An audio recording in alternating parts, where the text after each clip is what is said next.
Selamat malam, shalom teman-teman dari PCS 1, Perduki Chapter Selatan 1 dan Perduki Chapter Bekasi. Waduh, kolaborasi ini.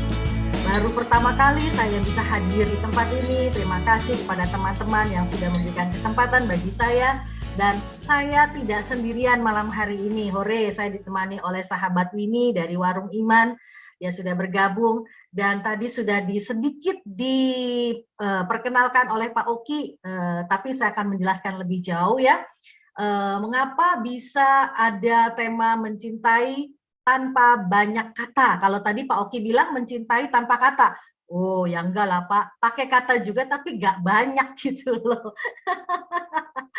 Nah, saya bersyukur tadi begitu saya masuk ruangan Zoom, waduh saya kaget bapak-bapak semua ini kok ibunya cuma 2 gitu ya.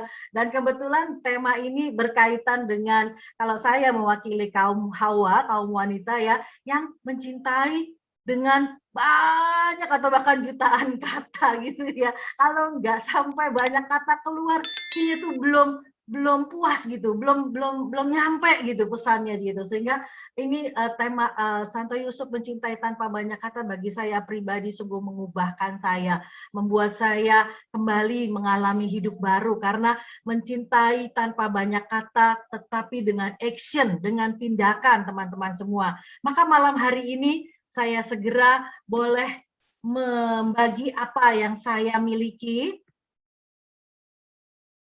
dengan slide yang selanjutnya. Inilah kami Warung Iman Tim. Kalau tadi Pak Oki tanya, apa sih ini? Kalau saya bilang ini adalah sebuah kanal ya, sebuah saluran di mana kami semua boleh belajar bersama-sama di setiap hari Sabtu, malam Minggu jam 7 sampai jam 9 malam.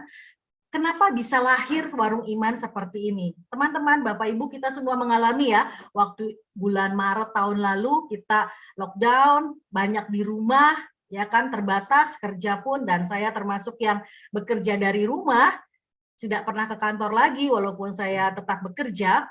Dan ketika itu saya terperangah melihat kanan kiri depan belakang semua teman-teman kenalan yang tadinya nggak pernah masak di dapur tiba-tiba harus masuk dapur dan tiba-tiba buka PO gitu ya. Wah dia bikin ini bikin itu semua di share di posting ya kan. Dan yang tadinya tidak pernah bercocok tanam boro-boro pegang tanah tiba-tiba berkebun gitu ya. Nah saya lihat lalu saya ngapain dong gitu ya, selain saya kerja, selain saya mengasuh kedua cucu saya, oh iya lupa saya perkenalkan ya, saya juga berstatus oma dengan 2 orang cucu karena saya diberkati dengan seorang putri yang sudah menikah. Maka saya berasal dari PDKK Maria Kusuma Karmel di Meruya, non jauh di sana ya. Jadi kalau datang ke PCS, kalau dulu zaman offline, tentu saya harus dari siang-siang gitu ya. Tapi sekarang bersyukur kita bisa berjumpa dalam waktu dan tempat di mana kita difasilitasi oleh teknologi. Maka saya kembali kepada Warung Iman. Ketika itu saya juga ikut panik, lalu saya ngapain gitu. Dan Tuhan taruhkan sungguh satu kerinduan untuk belajar kitab suci lebih dalam lagi. Saya pikir, wah ini kesempatan saya bisa belajar. Karena biasanya kalau offline kan tentu waktu kita sudah habis tersita ya, dengan pekerjaan, dengan pelayanan. Dan tiba-tiba saya bisa kontak seorang guru yang bersedia mengajar. Dan sungguh Tuhan tanamkan kerinduan itu dengan beberapa teman yang fotonya saya tampilkan di sini. Ada Winnie Haryanto, ada Linda dari PDKK Yoselina, ada Yuni dan Yudi. Yuni pernah bawa firman di sini dan Robert suami saya. Kami berenam ini bersatu hati kita mau belajar buka kelas bersama, terbuka untuk siapapun ya, bukan hanya dari PDKK tetapi semua boleh bergabung, dan kami membuka kesempatan untuk mendaftar menjadi member Warung Iman supaya apa? Setiap kali ada acara itu undangan sudah otomatis masuk lewat Google ya. Tapi kalaupun tidak, boleh silahkan masuk saja, tapi asal menggunakan nama yang sebenarnya, jangan nama gadget supaya kita bisa panggil Bapak Ibu, bukan dengan Bapak Opo gitu ya. Tetapi boleh kita bersama-sama belajar 2 jam dengan para guru-guru yang memang ahli di bidang kitab suci. Berbagai tema kita pelajari dan salah satunya adalah ketika itu di Oktober ya, terlihat di sini, kami belajar tentang Santo Yusuf mencintai tanpa banyak kata. Diambil dari sebuah buku karangan Romo Bobby Steven, ya seperti ini, bukunya tipis dan kecil, dengan judul Mencintai Tanpa Banyak Kata. Waktu itu bulan Oktober, kita tahu biasanya kita selalu bertemakan tentang bulan Maria. Tetapi sahabat Winnie, memperoleh hikmat bagaimana untuk yuk kita belajar tentang Santo Yusuf. Padahal sama sekali waktu itu belum kita ketahui bahwa kemudian 8 Desember dicanangkan sebagai tahun Santo Yusuf sampai dengan 8 Desember 2021. Jadi ketika dicanangkan kita sangat terkejut dan sungguh bersyukur bahwa Romo Bobby Stephen Timmerman yang sampai sekarang masih belajar di Roma mengambil S3 berkenan untuk berbagi dengan kita tentang apa yang beliau tuliskan di dalam buku yang tipis tetapi sungguh mempunyai banyak makna teman-teman sekalian. Dan bersyukur saya boleh membagikan malam hari ini apa yang kita sudah terima, apa yang sudah kita pelajari. Jadi bukan saya ngajar tetapi saya hanya bersharing, saya berbagi apa yang sudah saya dapat lebih dahulu teman-teman sekalian. Begitu Pak Oki, ada pertanyaan mengenai warung iman? Tadi saya scan QR code-nya. Tadi Ibu ada QR code-nya ya di slide. Di flyernya ya? Iya, tadi saya scan dan saya sudah daftar, Bu. Wow, langsung. Untung Pak Oki dapat hadiah. Dapat Iya, undangan. ya teman-teman nanti yang mau bergabung register juga bisa scan QR code-nya. Betul. Betul. Dan hari Sabtu besok kami masih belajar dengan Romo Niko. Ya, jadi silakan kita bertemu nanti Sabtu esok dengan langsung bergabung di Warung Iman. Tentunya ini boleh menambah kecintaan kita akan Sabda Tuhan tentang Kitab Suci. Nah, teman-teman sekalian, sedikit saya memperkenalkan Salam Yusuf karena biasanya kita terbiasa dengan Salam Maria, tetapi ternyata bahwa Salam Yusuf ini sudah ada dan sudah dimulai sejak tahun 1480 oleh seorang biarawan Fransiskan Minor yang menuliskan teks awal Salam Yusuf. 200 kemudian di Madrid sebuah versi Salam Yusuf disetujui oleh Uskup Agung di Toledo. Ya, 1861 kemudian mendapat persetujuan dari Paus Pius ke-9 dan pada abad-abad berikutnya muncul aneka versi dalam bahasa Itali. Salah satu versi itu diadaptasi ke bahasa Indonesia dalam buku yang tadi saya sebutkan Mencintai Tanpa Banyak Kata oleh Romo Bobby Stephen dan mendapat persetujuan dari Keuskupan Agung Semarang. Nah, kita mau teman-teman sekalian boleh host malam hari ini siapa? Dion ya, bantu saya untuk boleh menayangkan lagu Salam Yusuf yang sudah ada dalam bahasa Indonesia dan kita mau sama-sama mendaraskannya secara perlahan-lahan sambil kita naikkan pujian ini.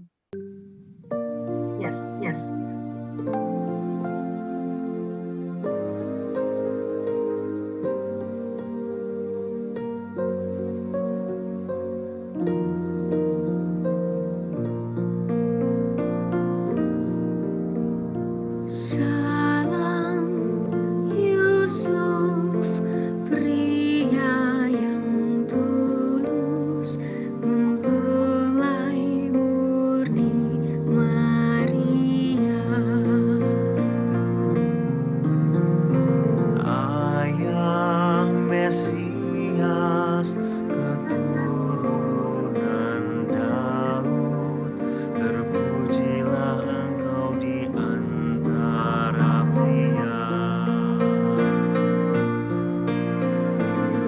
Terpujilah Yesus, Putera Allah yang dipercayakan padamu.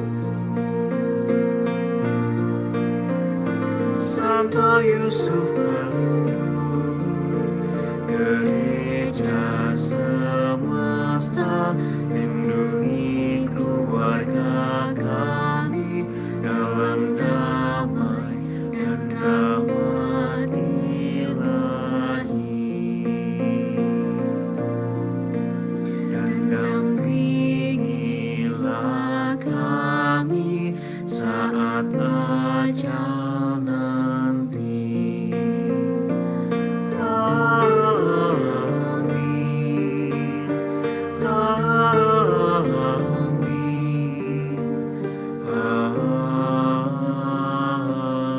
Amin.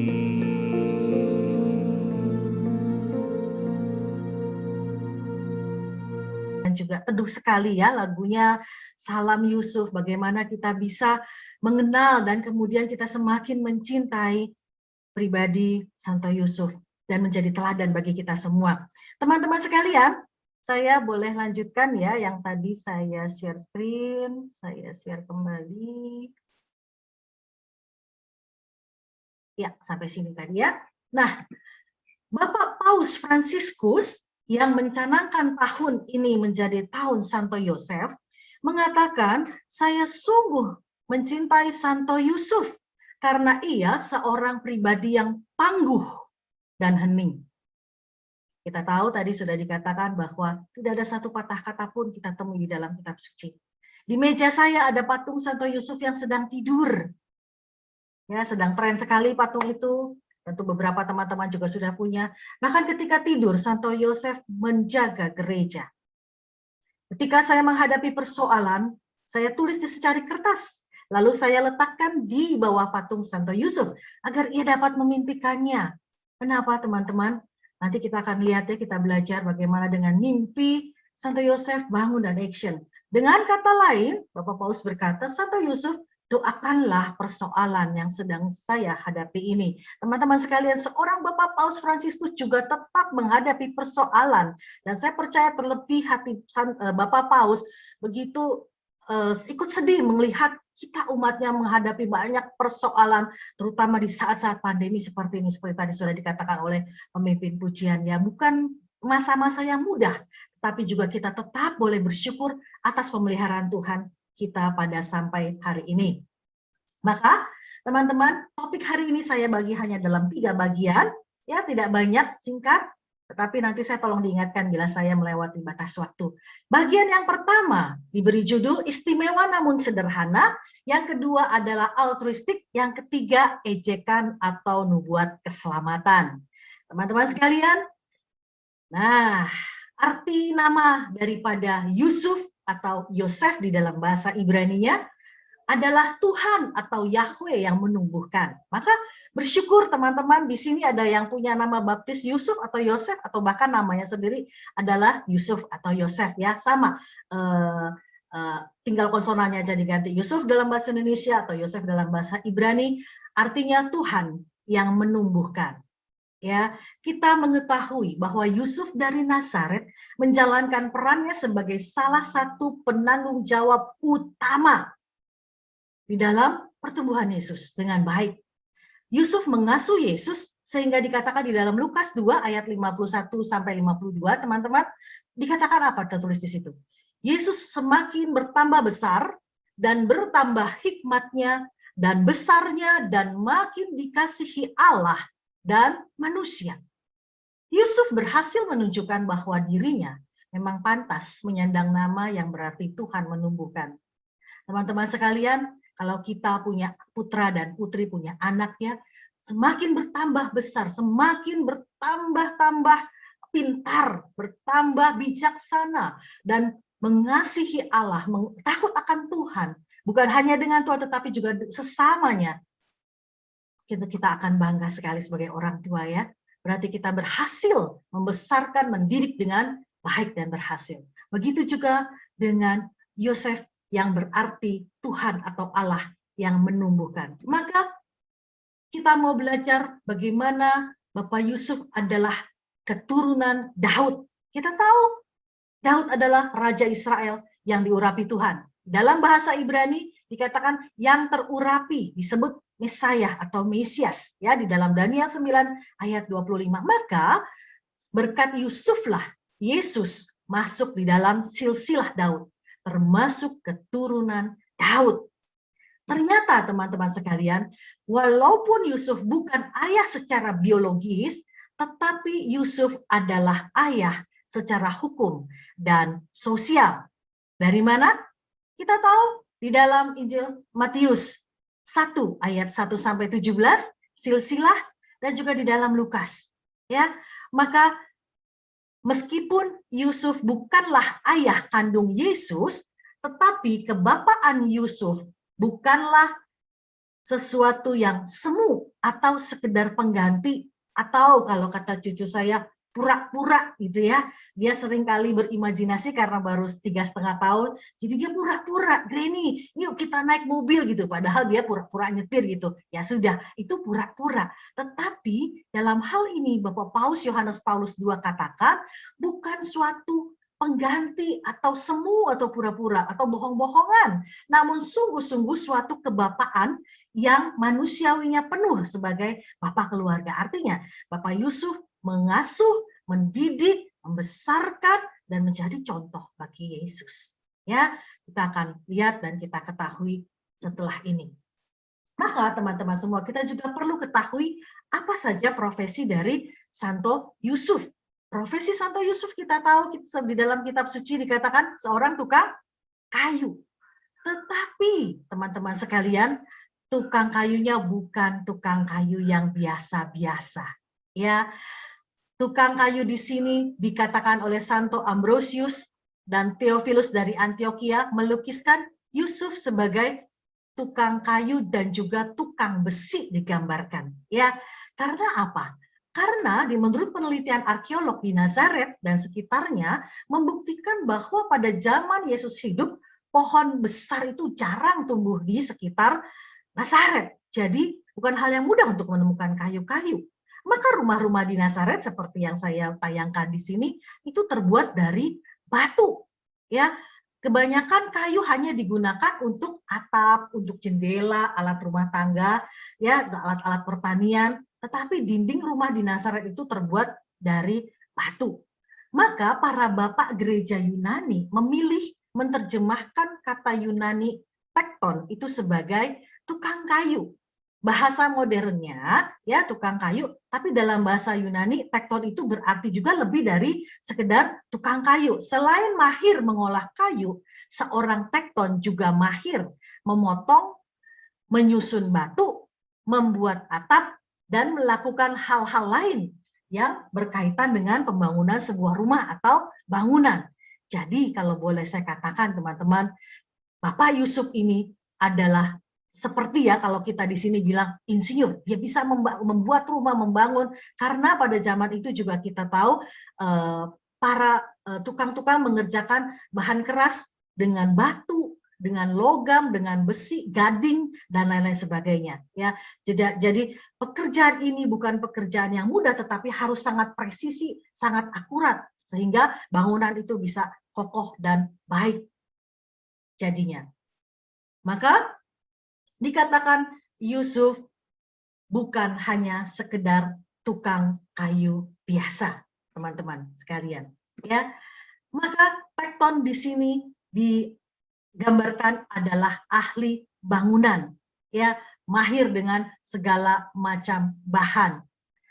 Maka tekton itu juga yang menjadi inspirasi di dalam perumpamaan Yesus. Di sini saya coba tampilkan ada 4 perumpamaan. Ya, di dalam Lukas bab 6 ayat 41 sampai 42, hal menghakimi, teman-teman ingat sekalian, ya, mengapakah engkau menghakimi? Ini yang menginspirasi perumpamaan Yesus karena Yesus amat paham dengan pekerjaan yang seputar bangunan, seputar kayu. Di dalam Lukas 6 ayat 47 sampai 49 juga dikatakan 2 macam dasar, teman-teman ingat, yang membangun di atas pasir dan membangun di atas batu. Ya, yang ketiga Lukas 23 ayat 31 digambarkan kayu hidup. Ya, sebab jikalau orang berbuat demikian dengan kayu hidup, apakah yang akan terjadi dengan kayu kering? Yesus mengatakan. Dan yang keempat, kita lihat di sini yang tentang Matius 21 ayat 42, ya, batu penjuru, batu-batu yang dibuang oleh tukang bangunan. Inilah yang menginspirasi banyak perumpamaan Yesus ketika Yesus mengajar, teman-teman sekalian. Nah, kemudian kita akan masuk di dalam pendidikan pria Yahudi ketika zaman Yesus hidup dan dibesarkan. Ya, kita tahu Yusuf adalah pendidik Yesus. Pada masa itu, usia 5 sampai 10 tahun, seorang anak akan belajar di rumah buku atau dinamakan Beth Sefer di sana ya. Mereka akan menghafal Taurat, terutama anak laki-laki ya, mulai belajar membaca Taurat di bawah bimbingan orang tua atau guru bila di situ ada sinagog ya atau bait Allah. Kemudian pada usia 10 sampai 12 tahun, mereka akan belajar di rumah buku atau dikatakan Beth Talmud di sana ya. Usia 10 sampai 12 mereka akan setelah hafal dari umur usia 5 sampai 10, mereka akan interpretasi Taurat. Itu luar biasa sekali. Hafal semua kitab para nabi. Maka tidak heran ketika usia 12 tahun kita ingat Yesus hilang di bait Allah, ya, Yesus ditemukan sedang berdiskusi dengan para ahli-ahli. Maka keakraban Yesus dengan kitab-kitab suci tidak terlepas dari kebiasaannya bersama orang tua beribadah di sinagoga. Teman-teman sekalian, Bapak Ibu yang memiliki putra dan putri atau cucu bahkan, apakah kita sudah membawa anak-anak kita, cucu kita untuk kenal kitab suci, untuk mencintai kitab suci, bahkan bisa hafal seperti pendidikan pria Yahudi zaman Yesus dulu. Atau apakah kita sebagai orang tua, sebagai aktivis pelayanan, kita sendiri yang sibuk saja setiap hari nge-Zoom ya, setiap hari bisa Zoom 3 gitu kan ya, termasuk juga di dalam pekerjaan kantor. Sehingga cucu saya setiap kali hafal, Granny Zoom ya, setiap malam Zoom gitu ya. Biarlah saya dan teman-teman sekalian juga tidak lupa untuk membawa iman keturunan kita, anak cucu kita, untuk boleh cinta dengan kitab suci, untuk boleh mempunyai Tuhan Yesus sebagai juru selamat. Ya, kita tahu keadaan zaman sekarang, apalagi nanti ya 10 tahun, 20 tahun lagi tidak terbayangkan. Sekarang kita sudah mulai bergeser kepada kemajuan teknologi. Ya, tentu tekanan hidup di sekitar kita juga tidak berkurang ya. Persaingan semakin tajam, semakin ketat. Maka perlu sekali kita untuk membawa anak-anak mendidik ke dalam iman, kepercayaan kepada Tuhan Yesus. Nah, saya lanjut usia 12 sampai 30, mereka akan masuk ke Bet Midras atau rumah guru. Di sini mereka akan belajar dari para rabi. Ya, dari bait Allah.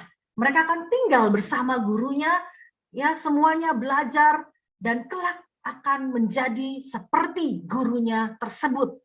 Maka tidak heran Yesus memanggil murid-muridnya ketika mulai berkarya. Maka hidup doa daripada Yesus juga dikatakan ada di dalam pendidikan bersama orang tua. Yusuf sebagai pendidik Yesus, biasanya teman-teman sekalian, ketika anak berusia 4-5 tahun itu dekat dengan ibunya, ya. Waktu itu juga biasanya ibu bertanggung jawab mengasuh anak sampai usia 4-5 tahun. Setelah itu ayah mengambil alih tanggung jawab pendidikan anak, baik pendidikan praktis, ya, sehari-hari, moral maupun keagamaan. Sebagai bapak Yahudi, Yusuf mengajari Yesus juga berdoa, termasuk Yusuf dikatakan di sini sebagai ayah yang menjadi figur utama di dalam pendidikan Yesus. Kita tahu bangsa Israel di dalam kehidupan doanya mempunyai suatu ajaran bagaimana setiap fajar, setiap pagi ayah dan anak menghadap ke arah Yerusalem dan mengucapkan syahadat iman yang diawali dengan kata Shema Israel, ya, atau dengarlah hai Israel, diambil dari kitab Ulangan bab 6 ayat 4 sampai 9. Ya, teman-teman, kita punya waktu untuk sedikit saja ya kita membaca. Boleh Pak Oki di sini membantu saya buka di dalam Ulangan bab 6 ayat 4, ayat 5 sampai ayat 9. Bergantian, boleh selain Pak Oki, Pak Yohanes nanti ada gadget suci, ya, ditotol-totol dulu. Ulangan Bab 6 ayat 4 sampai 9. Nanti bergantian ya, teman-teman bisa buka, kemudian tutup kembali mic-nya. Silakan Pak Oki. Ya, diambil dari Ulangan bab 6 ayat 4. Dengarlah hai orang Israel, Tuhan itu Allah kita, Tuhan itu Esa. Kasihilah Tuhan Allahmu dengan segenap hatimu dan dengan segenap jiwamu dan dengan segenap kekuatanmu. Apa yang kuperintahkan kepadamu pada hari ini haruslah engkau perhatikan.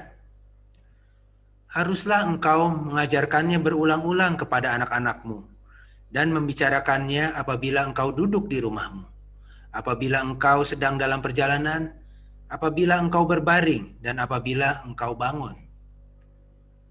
Haruslah juga engkau mengikatkannya sebagai tanda pada tanganmu, dan haruslah itu menjadi lambang di dahimu. Dan haruslah engkau menuliskannya pada tiang pintu rumahmu dan pada pintu gerbangmu. Ya, terima kasih Pak Oki. Doa ini diucapkan 3 kali, yaitu pagi, tengah hari, dan petang. Tetapi bukan hanya itu saja teman-teman. Di setiap kusen pintu rumah, orang Yahudi biasanya dipasang mezuzah. Ya, mezuzah itu kotak dekoratif. Ya, isinya di dalamnya ada kertas atau perkamen bertuliskan yang tadi Pak Oki bacakan. Ya, berisikan tulisan tentang Shema Israel. Inilah yang terus-menerus mereka lakukan. Saat keluar atau masuk rumah orang Yahudi, biasanya tangannya menyentuh mezuzah itu, ya, sambil dikecup, ya, sambil berdoa, Tuhan akan menjaga keluar masukmu dari sekarang sampai selama-lamanya. Mazmur 121 ayat 8. Demikian hidup doa orang Israel, demikian kental sekali. Pertanyaannya bagi kita semua, berapa kalikah kita berdoa dalam sehari? Ya, kita lanjut kepada bagian refleksi dari yang tadi saya sudah coba tayangkan dan kita pelajari bagaimana Santo Yusuf boleh menjadi seorang ayah dan peran utama di dalam mengasuh dan mendidik Yesus. Teman-teman, kita masuk di dalam bagian refleksi. Saya mengajak kita semua untuk bisa menutup mata dan kita mau merenungkan refleksi dari apa yang saya bacakan saat ini.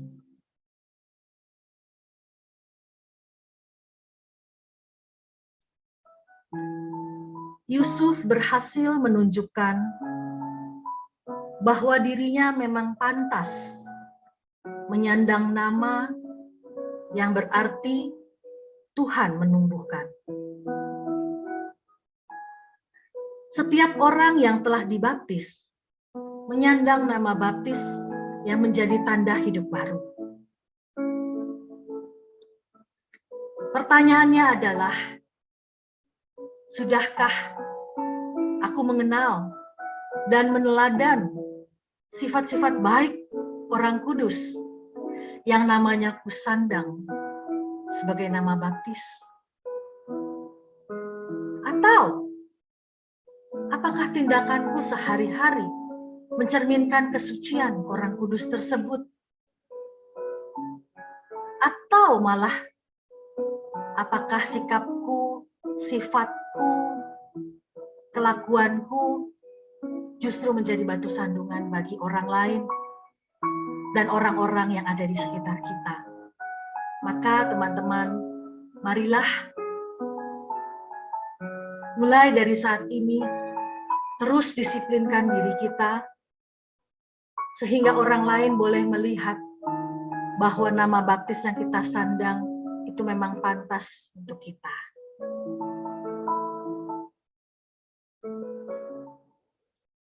Amin. Teman-teman, kita masuk ke dalam bagian kedua, yaitu altruistik judulnya ya. Altruistik itu apa sih artinya? Altruistik adalah sebuah sifat yang selalu mengedepankan kepentingan orang lain, ya. Kebalikan daripada egois. Altruistik selalu ingin mendahulukan atau menyenangkan orang lain, lebih mementingkan kepentingan orang lain dibanding kepentingan diri sendiri, yaitu altruistik. Nah, sifat inilah yang ada di dalam pribadi Santo Yusuf sebagai suami Maria. Teman-teman, saya mengajak untuk kita tahu ya, seperti apa sih tahap-tahap perkawinan orang Yahudi pada zaman Yusuf dan Maria ketika itu ya. Kita tahu Yusuf dan Maria saat itu dalam usia yang muda ya, kalau dengan zaman sekarang sangat muda sekali, berusia antara sekitar 18 sampai mungkin di bawah 20 tahun ya, bahkan Bunda Maria dikatakan 12 tahun ketika itu. Maka kita perlu tahu bahwa tahap perkawinan ada 2 ya, yaitu tahap pertunangan resmi dan kedua adalah tahap pesta perkawinan atau nisuin. Yang pertama, kidusin atau artinya menguduskan. Jadi sang calon suami datang bersama orang tuanya ke rumah calon istri, di hadapan 2 saksi diadakan perjanjian nikah antara si calon suami dan istri. Tapi setelah itu mereka pulang ke rumah masing-masing. Mereka tidak tinggal dalam satu rumah, mereka tetap tinggal kembali ke keluarga masing-masing selama 1 tahun.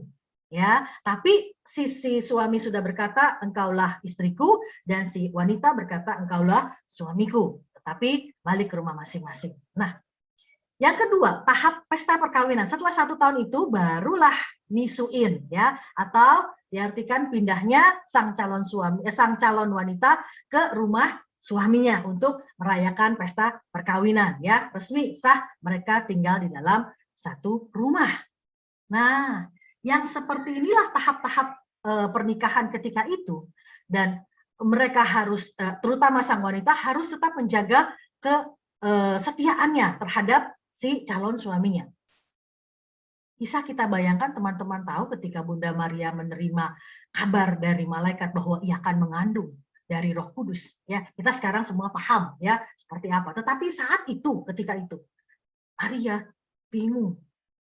Dan bisa dibayangkan ketika Santo Yusuf juga menerima kabar itu, ya, maka tidak heran kita tahu di dalam kitab suci, Yusuf sebagai orang yang taat dan beriman, ya, Yusuf seorang yang taat. Kita tahu Yusuf hafal tadi kan Taurat dan segala macam, dia hidup di dalam ketaatan.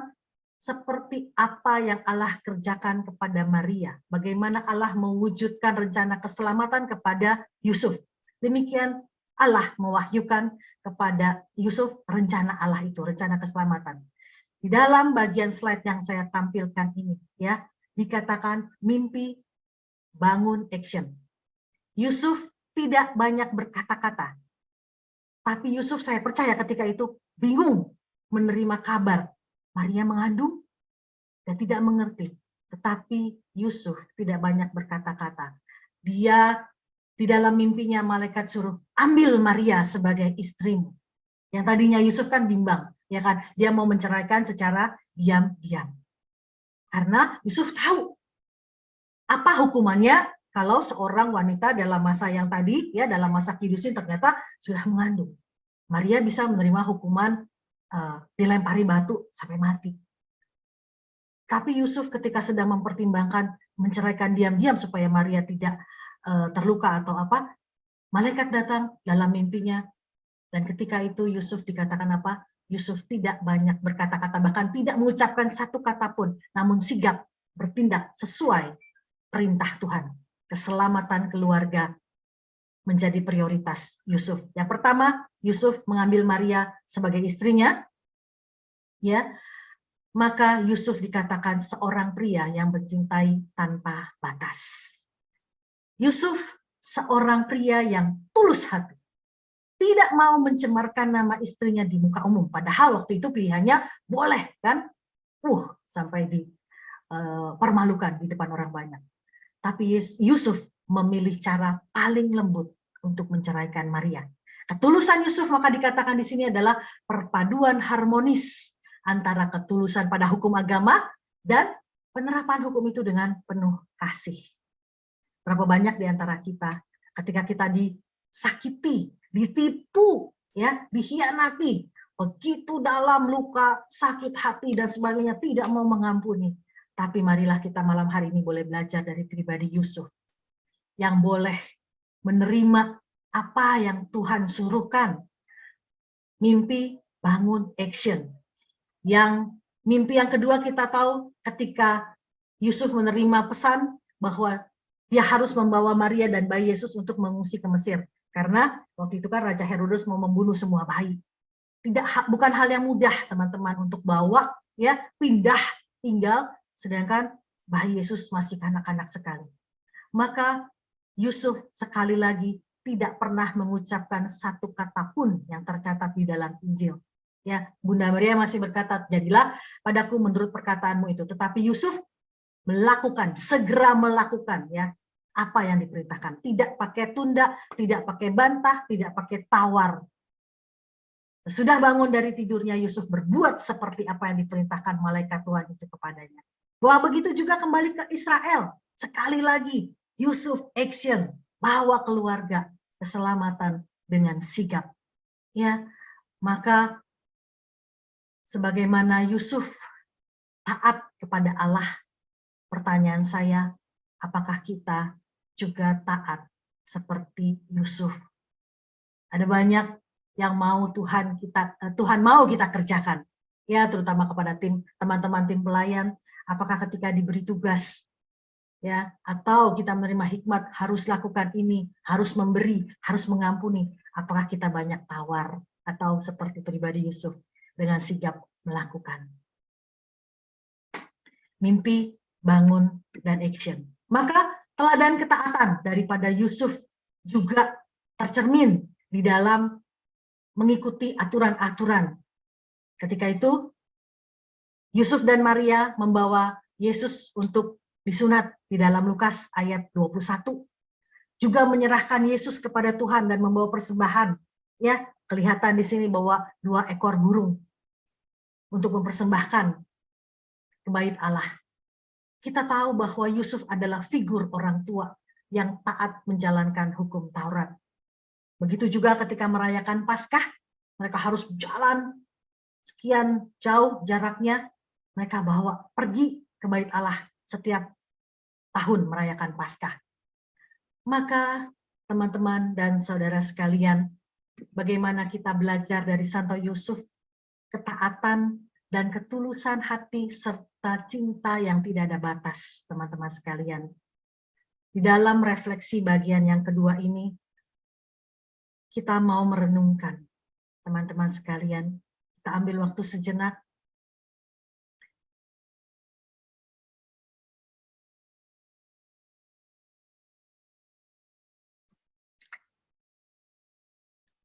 Bagi para suami,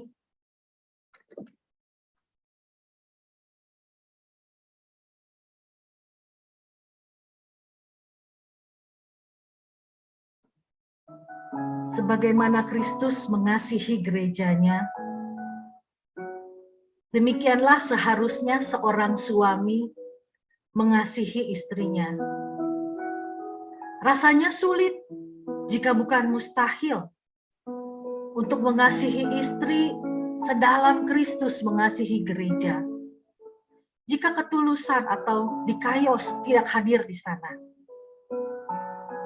Ketulusan itu antara lain tampak dalam sikap hormat dan kasih terhadap istri sebagai penolong yang sepadan. Terbuka dan jujur terhadap pasangan hidup dan tetap berpengharapan pada Tuhan dalam aneka kesulitan hidup berkeluarga. Maka pertanyaan bagi kita semua, apakah usahaku untuk semakin menjadi pribadi yang tulus hati seperti Santo Yusuf?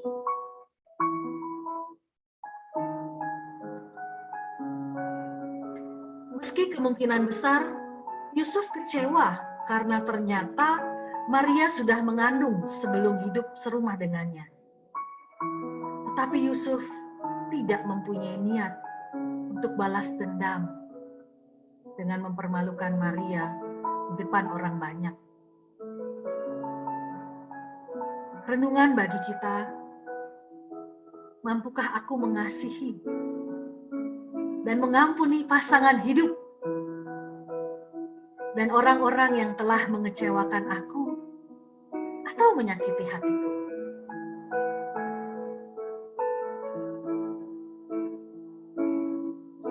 Ada pola yang membuktikan kesigapan Yusuf. Ia bermimpi, terbangun, lalu segera bertindak sesuai perintah Tuhan. Tak sekalipun Injil mencatat keluhan dan keraguan Yusuf sebagai reaksinya atas perintah Tuhan. Bagi kita pribadi,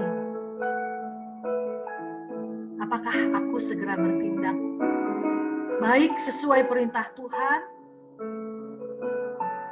atau lebih sering menunda-nunda untuk berbuat baik? Apakah aku mudah mengeluh dan ragu ketika Tuhan memberikan kepercayaan padaku untuk melakukan tugas pelayanan yang menuntut pengorbanan diri?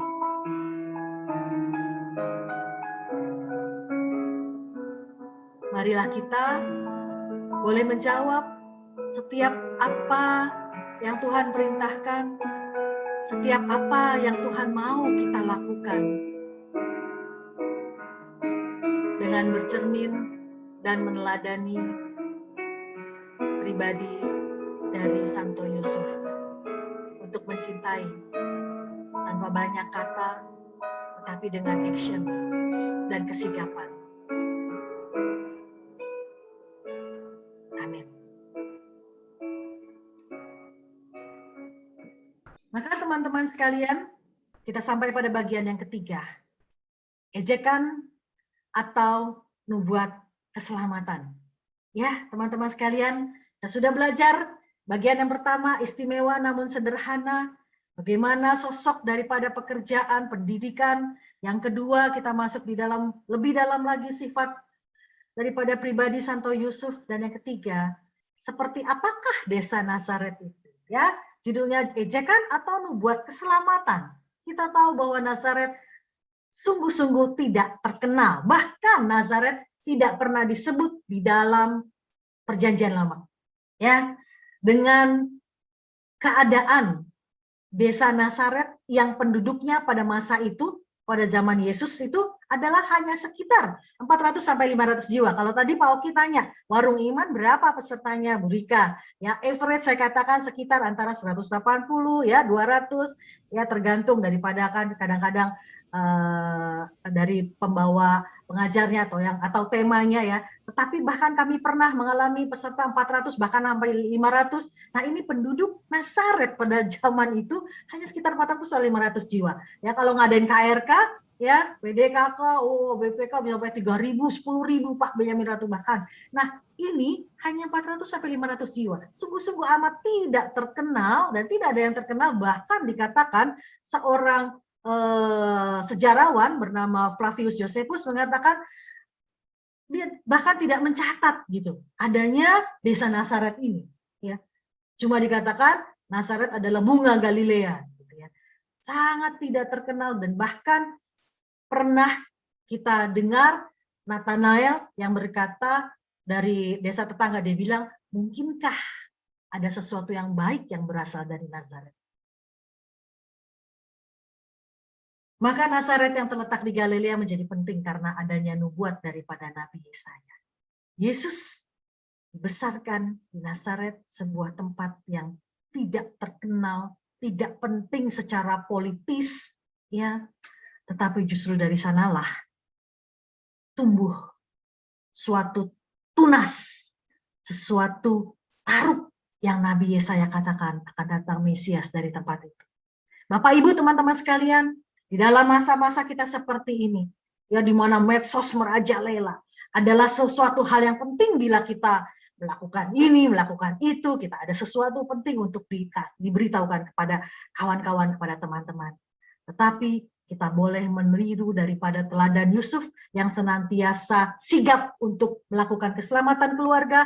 Bapak Yusuf berdiri di balik Yesus dan Bunda Maria, tetapi selalu sigap. Apalagi di tengah krisis, di tengah sesuatu yang kejadian sangat penting, Yusuf tampil sebagai penyelamat, sebagai sesuatu yang mengambil bagian penting, walaupun tidak terkenal, walaupun tidak kemudian menjadi hebat atau top ya di masa sekarang ini. Maka penghormatan kepada Santo Yusuf berkembang menjadi tradisi menghormati Santo Yusuf setiap hari Rabu, khususnya selama bulan Maret yang lalu, 18 Maret, 19 Maret diperingati sebagai peringatan Hari Raya Santo Yusuf. Maka penghormatan ini diungkapkan dengan merayakan Ekaristi untuk menghormatinya, mendoakan doa-doa devosi kepada Santo Yusuf, dan melakukan perbuatan kasih, ya, mengunjungi orang sakit, berderma, mati raga, dan sebagainya. Maka refleksi yang terakhir, teman-teman sekalian, saya mengajak kita semua untuk masuk dalam refleksi bagian yang terakhir ini. Yesus Sang Mesias melewatkan sebagian hidupnya di sebuah desa sederhana yang tidak berarti di mata dunia. Bagi Allah, kekayaan, ketenaran, dan status sosial bukanlah yang terpenting. pertanyaan dan renungan bagi kita. Bagiku, apa yang kuanggap penting dan layak kuperjuangkan di dalam hidupku yang singkat ini?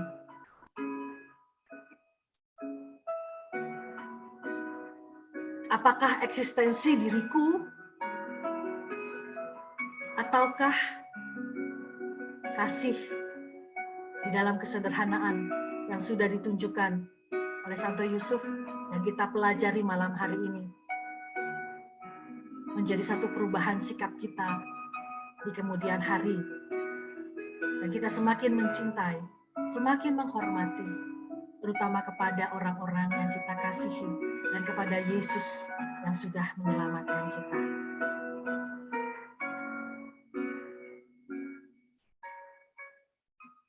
Maka teman-teman sekalian, saya akan tutup dengan ajakan Bapak Suci yang mengatakan,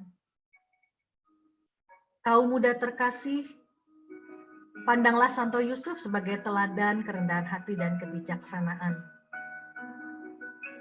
Bagi para penderita sakit, belajarlah memikul salib dengan sikap hening Bapak Yusuf. Suami istri terkasih, bangunlah rumah tangga kalian di atas dasar cinta yang telah mempersatukan Maria dan mempelainya Yusuf.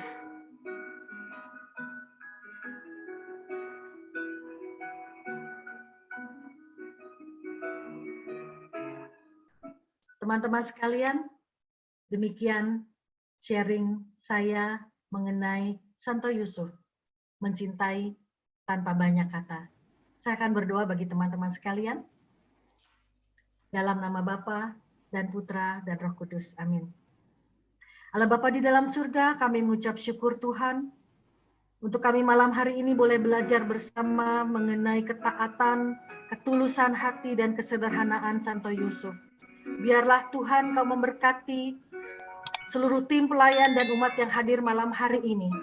Terima kasih Tuhan bahwa Engkau senantiasa menunjukkan kepada kami untuk apa yang harus kami perbuat dan kami lakukan, untuk kami semakin boleh taat di dalam beriman kepadamu. Engkau juga memberikan setiap petunjuk-Mu Tuhan bagi sahabat-sahabat kami yang mengalami masa kesusahan. Mereka yang mungkin terbaring sakit pada saat ini Tuhan. Engkau memberikan kesembuhan bagi teman-teman sahabat-sahabat kami Tuhan. Engkau yang terlebih mencintai kami lebih dan lebih lagi Tuhan. Bagian kami, sebagaimana pujian kami. Kesukaan kami adalah melakukan kehendak-Mu Tuhan. Sekalipun daging kami habis Tuhan, biarlah firman-Mu, sabda-Mu menjadi makanan buat jiwa kami.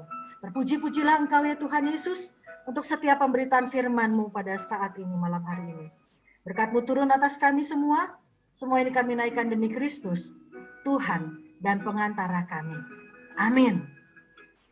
Dalam nama Bapa dan Putra dan Roh Kudus. Amin.